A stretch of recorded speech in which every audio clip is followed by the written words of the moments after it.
Hey everyone, how are you? Let's talk.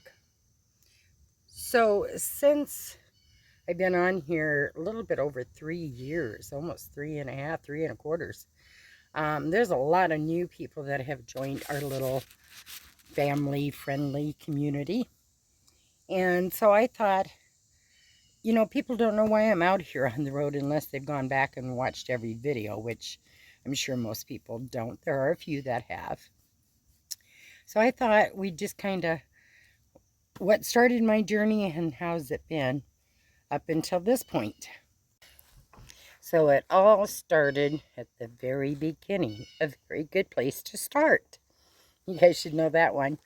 Um, my husband and I have always been big travelers. We took our kids all over the U.S., all the national parks back in the 80s and 90s, slept in Walmart parking lots in our car before it was cool to sleep in Walmart parking lots.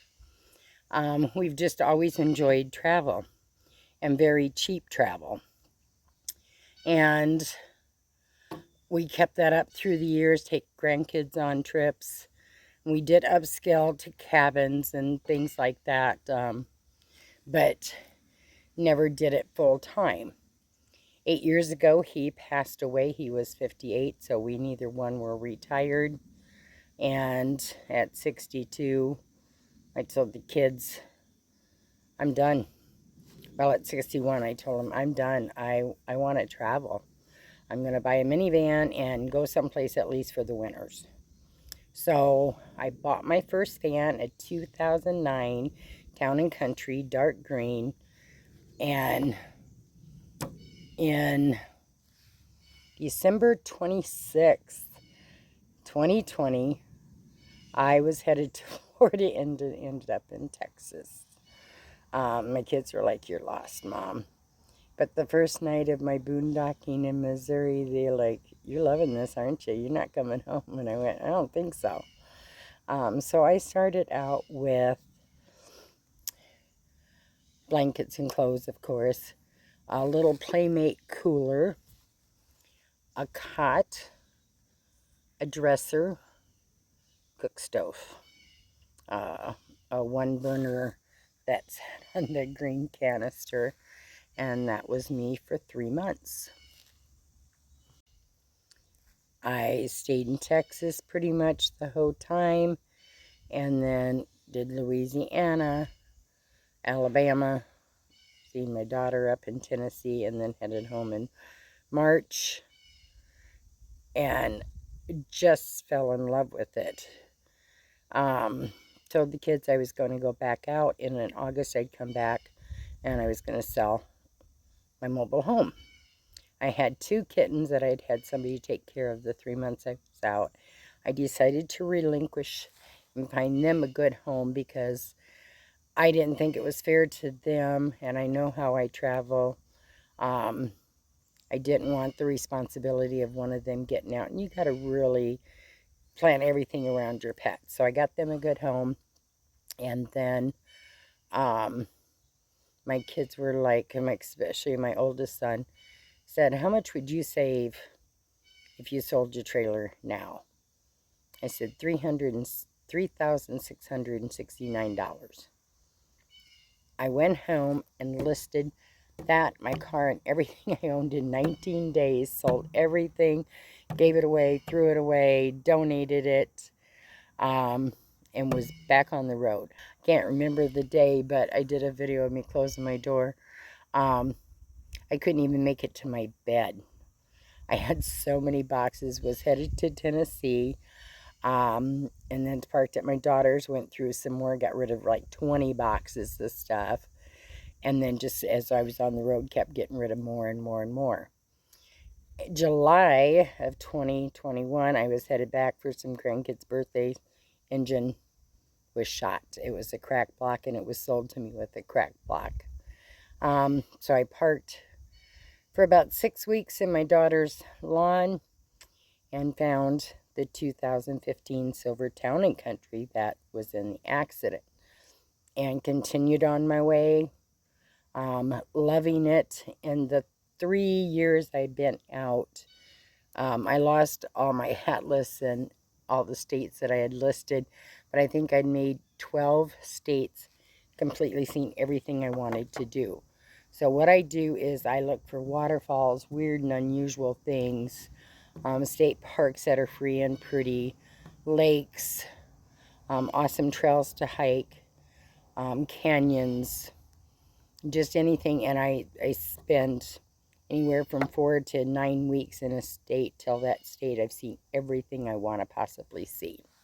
I don't pay for too much to sightsee. Once in a while I'll splurge and do a tour for $10 or something.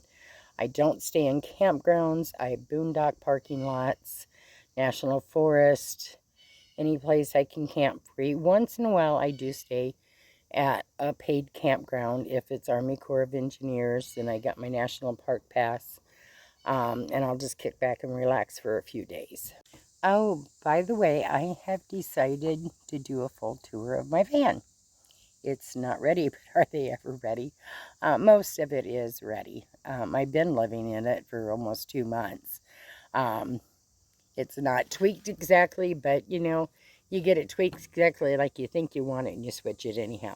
So that date will be coming up in this video. I've got to figure out what date I'm going to release it. So that brings us to the Beast. And let me show you that. So there she is, the Beast. I was going to name her Big Girl. I decided, nah. I was going to name her Gigi, gas guzzler. She passes everything but a gas station. And I decided one day we were driving and I'm like, you're a beast. And that's her. So it's Beauty and the Beast. You guys get to decide who's the beauty, who's the beast. And you can see I'm wearing my brace. My arm hurts. I've been using it a lot the last couple of days. So I do put this on when it's bothering me. I've been trying to play the guitar. The C chord is a real killer on my hand and wrist. But it's a good exercise. So with this one, I will be slowing my roll. Those that have been with me a long time know I like to flip all over and I'm just go, go, go. This one I need to learn to sit several days at a time. And if there isn't anything to explore, then I just need to clean or read a book or write or draw something. Because on the average, I was getting 24 to 25 miles a gallon with the other one. This one I'm getting 15 to 17. That's a big change. So, and it takes a lot more,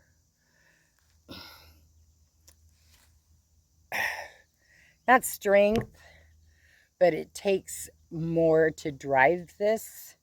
So, you know, I could drive from Texas to Iowa in 20 hours straight through. This one I'm not going to be able to, and if it's windy or rainy, it's going to be pull over. I'm not going to be able to keep going, especially the wind.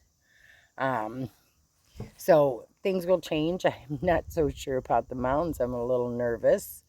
I'm trying to venture more into the bigger cities to get used to heavier traffic. So when I go through Chicago or Houston or Dallas, that I'm not new at it. I never minded driving through rush hour through Dallas. Now it'll be like I'll avoid rush hour traffic. So I will be doing the traveling. I might do some camp hosting again. So I got a place to stay in and can check out that area. Right now I'm going to stay in Iowa. I told my kids I'd stay till after Christmas. And then I'll head back down probably to Texas because I know the area. I know where I can stay and get some more road time with her before I start exploring areas unknown to me. So why do I do this? I do it for the adventure, the thrill of seeing new stuff. I'm not a person that likes to stay put. This just all works well for me. I wasn't happy in my mobile home after my husband died. It seemed pointless working and going home to an empty house. when it would cost me just as much or less out on the road. So, financially, this is going to take me a little bit more. I have just a Social Security check, no pension, no life insurance, nothing. But I was able to make it since the accident. They did pay off the other van, but now I've got a loan on this. A couple of my teeth got busted out in the accident. I had to get those fixed. That was a loan, so I've got loans now that I didn't have before, and more credit card bill and medical bills from the accident, because I only had $5,000, I guess. Even though I had full coverage, I can't figure that out. But that's what they said I had. So, financially, it's going to be tougher going forward, but I can make it work. I don't eat out. I'm not an expensive, extravagant person, so I can live on a little bit of nothing. My big expenditures, once you pay all your bills, is gas. That's my joy. My passion is to move around. So I usually budget $400 a month for gas, and that's going to have to stay at that, maybe go a little lower.